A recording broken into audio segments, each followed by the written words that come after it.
bakit po LTFRB at sabi nga ng trackers, di ba dapat LTO po ito at ito pong ginagawa na ng LTO? At bakit po 2,000 piso? Ano po ang science at mathematics doon sa 2,000? Bakit po hindi 500, hindi 1,000, hindi 1,500? Bakit 2,000 piso ang minimum na naisip po ninyo? Bakit po, sir? Sir, sasagutin ko po yan. Bakit po LTFRB? Ang LTO po, ang sinasagot po niyan, yung mga kukuha ng driver's license. So ang kanilang kurso is geared towards the beginners.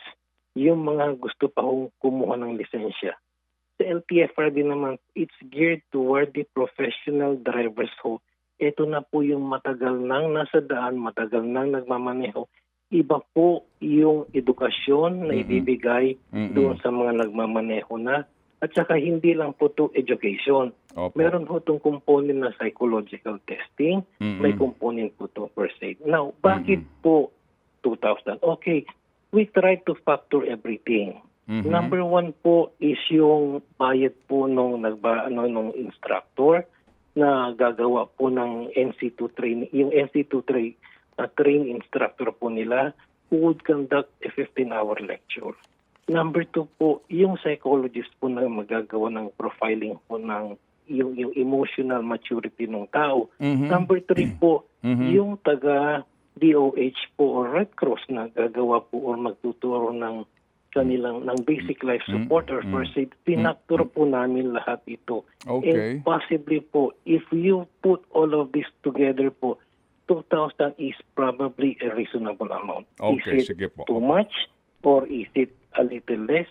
We would know po because of the initial stage po kami po muna ang hahawak. Sige po. Kung So, nakikita po namin na hindi ho Chairman. sapat or kung ito'y sobra-sobra, we can always trim down the figures. opo, sige po. So, Chairman, nag-consult kayo sa mga babayaran.